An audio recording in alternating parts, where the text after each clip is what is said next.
Hello everyone, শুভ অষ্টমী। শুভ অষ্টমীর ভিডিওটা নিয়ে চলে এসেছি। আজকে আমি খুব সুন্দর একটা 3 পিস পরেছি। এগুলো আমি যখন শপিং করেছিলাম সেই ভিডিওতেই তোমাদের দেখিয়েছিলাম। কালারটা একদম পেঁয়াজের খোসার মতো, এত মিষ্টি চুড়িদারের রঙটা, এবং তার সাথে সিম্পল একটা ব্ল্যাক স্টোনের একটা ঝুমকা পরেছি, আর কিচ্ছু না। কারণ চুড়িদারটা নিজেই এতটা সুন্দর, বেশি উগ্র সাজলে খুব বিশ্রী লাগতো। আর তার সাথে আমি আজকে একটু ব্রাইট কালারের লিপস্টিকটা দিয়েছি। সো আজকে ইচ্ছে ছিল শাড়ি পরার, বাট শাড়ি নিয়ে অনেক কিছু হয়ে গেছে হল্লা, তাই ওটা বাদ দিয়ে আমি সিলভারটা পরেই বেরিয়েছি। এটাই আজকে আমার অষ্টমী স্পেশাল লুক। সো আজকে অষ্টমীতে মোটামুটি নর্থ কলকাতার 3-4টে মতো বনেদি বাড়ি কভার করেছি। প্রত্যেকটার নাম অত মনে নেই, আমি ঢোকার আগেই ফার্স্টে তোমাদের দেখিয়ে দিয়েছি নামগুলো, তোমরা একটু পজ করে দেখে নিও। মোটামুটি এটা প্রথম একটা বনেদি বাড়িতে আসলাম, খুব সুন্দর, এবং বনেদি বাড়ির পুজোর আভিজাত্যই আলাদা। তো আমাদের কলকাতার এটাই স্পেশালিটি, এখানে যেরকম থিমের পুজো হয় সেরকম সাবেকিয়ানা এই বনেদিয়ানার পুজোগুলোও আমরা ফিল করতে পারি। সো এখানে বেশ কিছু ছবি তোলার পর আমরা চলে গেলাম নেক্সট আরেকটা বনেদি বাড়িতে, জোড়াসাঁকোর দাবাটি দুর্গোৎসব। এত সুন্দর, মানে চারিদিকটা পুরো রাজবাড়ির আদল তো এগুলো, মানে খুব সুন্দর করে ডেকোরেট করা থাকে। আর ক্যামেরাতে না অত জাস্টিফাই করা যায় না, এগুলো নিজের চোখে সামনাসামনি যখন দেখা হয় তখন একটা রয়্যাল লুক, মানে চোখ ধাঁধানো রূপ। আর মায়ের রূপ তো অপূর্ব, এত সুন্দর করে সোনা টোনা দিয়ে মাকে মুড়িয়ে রাখা হয়, কি ভালো লাগে। স্পেশালি বনেদি বাড়িতে সন্ধ্যা আরতি এই টাইমগুলোতে আরও বেশি সুন্দর লাগে, যদিও বা ওই সময়টা আমরা পাইনি ওখানে থাকার। যাই হোক, তো অপূর্ব সুন্দর করে সাজানো হয়েছে। আমি জানি তোমরা ক্যামেরায় দেখে কতটা বুঝতেও পারছো না হয়তো, অ্যাকচুয়ালি এগুলো সামনাসামনি না দেখলে ঠিক হয় না।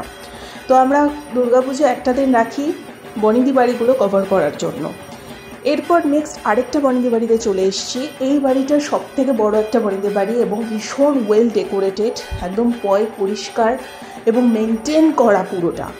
এবং এখানে দালানটাও এত বড় যে যেখানে পারছে দাঁড়িয়ে সব ছবি তুলছে, এবং মায়ের রূপও কিন্তু অপূর্ব।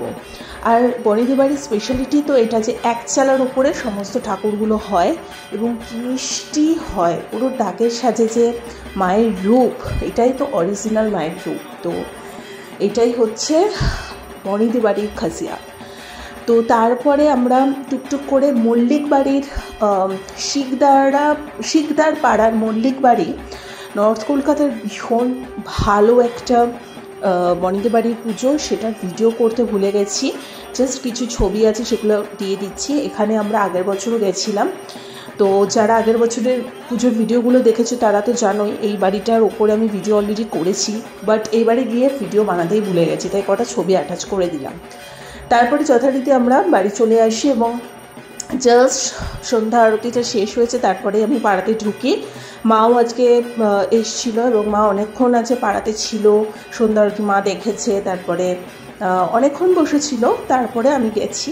তো যাই হোক, তারপরে একটু প্রসাদ দেওয়া হচ্ছিলো, অনেকক্ষণ ওখানে বসেছিলাম মায়ের কাছে, অনেকক্ষণ বসে সময় কাটালাম আমি আর মা দুজনে। তারপরে আমরা বাড়িতে এসেছি, এবং আজকে একদম ভীষণ সিম্পল একটু পাপড়ি চাট মতো নেওয়া হয়, মানে নিয়েছিলাম। আর তাছাড়া আমি ফ্রাইড রাইস আর একদম নিরামিষ আলুর দম, আর ওরা ওদের মতো অর্ডার করে খেয়েছিল যা খায়। তো এই ছিল ওভারঅল পুজোর অষ্টমীর ভিডিও। বনেদি বাড়িতে গিয়ে আজকের দিনটা ভীষণ ভালো গেছে, এবং একদমই যেহেতু ভিড় ঠিক থাকে না, আরামসে যাও, আরামসে আসো, এবং প্রচুর ছবি তোরো, রিলস বানাও, কোনো চাপ নেই। মানে ওই সাউথ নর্থের যে বিশাল গ্যাঞ্জাম, বিশাল মারামারি যে ভিড়, ওই জিনিসগুলো কিন্তু এই সাইডগুলোতে থাকে না। তো পরপর আমার সল্টলেকটাও ভালোভাবে ঘোরা হলো, বনেদি বাড়িটাও ভালো করে ঘোরা হলো। আর নেক্সট আসছে নবমীর ভিডিও, সেটাও আমি পাড়ার একদম কাছাকাছি, আমাদের মধ্যমগ্রামেই থাকবো, মধ্যমগ্রাম নিউ ব্যারাকপুর, সেখানেই আমি থাকবো, সেখানেই ঘুরবো ফিরবো। কারণ পুজোর সময় তো বাড়িতে বসে থাকাই যাবে না, সেটা যেখানেই হোক বেরিয়ে যেতে হবে। তোমরাও পুজোটা খুব ভালো করে এনজয় করো। দুর্গা।